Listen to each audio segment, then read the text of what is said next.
যতদিন বাংলাদেশ ফুটবলের সাথে হাবরে কাবরেরা আছে অতদিন বাংলাদেশ ফুটবল উন্নত হওয়া সম্ভব না ভাই। বিষয় হইল গত ম্যাচে ফাহামিদুলকে এই ইটালি থেকে উড়ায় আইনা বসায় রাখার মানিটা কি? কোনো মানে নাই।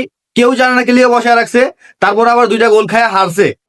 সবচেয়ে বড় বিষয় হলো হারাটা। আপনি একটা ভালো প্লেয়ারকে বসায় রাখবেন, যদি আপনি জিততে পারেন, আপনার কনফিডেন্স থাকে, তাহলে বসায় রাখলে কোনো সমস্যা নাই। আপনি কি করলেন? আপনার স্ট্রাইক প্লেয়ারকে বসায় রেখে আপনি হারাইলেন। যদি কালকার ম্যাচে ইয়ামিনের বিপক্ষে কোনো কারণে ফাহামিদুলকে বসানো হয়, তাহলে কথা একটাই, হাবরিয়ার কাবরিয়াকে আমরা আর দেখতে চাই না, এখনো দেখতে চাই না। ওরা ভাই ভালো লাগে না।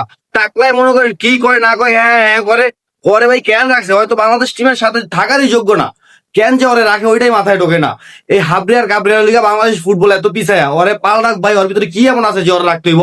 ওর ভিতরে কিছুই নাই। ওরে পাল্টায়া আমরা নতুন করে কোচাই না, তারপরে হচ্ছে টিম গঠন করুন। বিষয় হইলো হাবরিয়ার কাবরিয়ার মতো একজন মানুষ খেলিয়ে রাখতে হইব।